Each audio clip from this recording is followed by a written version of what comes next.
આપ સૌ ખેડૂતો ભાઈઓ બહેનો યુવાન મિત્રો ને સૌ સાથીઓ, ખૂબ લાંબી વાત થઈ છે ને તમે બધા તો એવા કસાયેલા ઘડાયેલા ને કર્મઠ આગેવાનો છો, કાર્યકરો છો કે જેમણે ખૂબ કપરા સમયમાં પણ જ્ઞાનીબેન જ્યારે લોકસભાની ચૂંટણી લડ્યા ત્યારે સામ દામ દંડ અને ભેદની સામે પણ મજબૂતાઈથી અહીંયા આગળ કોંગ્રેસનો તિરંગો ઝંડો લહેરાયો છે અને એના જ કારણે આજે બનાસકાંઠાનું નામ આખા દેશમાં છે। આ યાત્રાની શરૂઆત આજે ધરણીધર ભગવાનના ચરણોમાં શીશ ઝુકાવીને કરી। અત્યારે કોઈ ચૂંટણીઓ પણ નથી, કોઈ મત પણ નથી લેવાના, અત્યારે કોઈ સરકારો પણ બદલવાની નથી।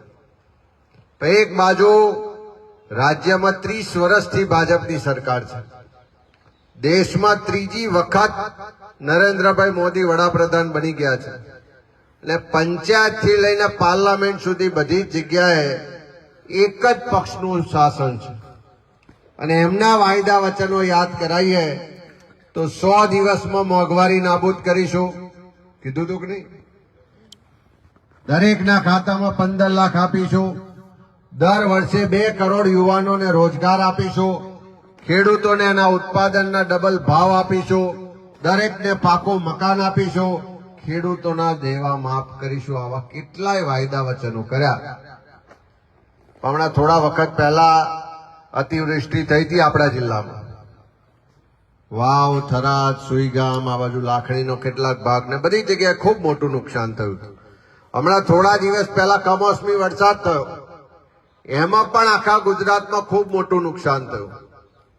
પહેલા સપ્ટેમ્બર મહિનામાં જયારે પૂરની સ્થિતિ આવી ત્યારે મુખ્યમંત્રી પણ આવ્યા હતા, હું, જ્ઞાનીબેન, ગુલાબસિંહભાઈ ને બધા જ આપણા આગેવાનો પણ એ ગામે ગામ ફર્યા હતા। તારે એમ લાગતું હતું કે ભાઈ મુખ્યમંત્રી આયા, આટલું બધું નુકસાન છે તો ખેડૂતોને પૂરું વળતર મળશે, પણ વળતર ક્યાંય મળ્યું નહીં। મને તો કોઈ કીધું કે આ પેકેજમાંથી લાખણીની તો બિલકુલ બાદબાકી જ કરી દીધી। બાદબાકી કરી છે તો આપણા મતથી સરકાર બને, આપણા પૈસાથી સરકારની તિજોરી ભરાય, એ પૈસામાંથી બજેટ બને અને એમાંથી જો ખેડૂતોને રાહત આપવાની ના હોય તો આ ખેડૂત વિરોધી સરકારને એક દિવસ પણ રાજ કરવાનો અધિકાર નથી। અને એટલા જ માટે જયારે સૌરાષ્ટ્રમાં કિસાન આક્રોશ યાત્રાની શરૂઆત સોમનાથથી કરી ત્યારે બધાએ સંકલ્પ કર્યો હતો કે ખેડૂતો તકલીફમાં છે, આત્મહત્યા કરે છે, આ કમોસમી વરસાદમાં વીઘે 50,000નું નુકસાન થયું, એની સામે પેલું પેકેજ રૂપી પડીકું જાહેર કર્યું, એમાં 3500 રૂપિયા વીઘે સહાય આપે છે।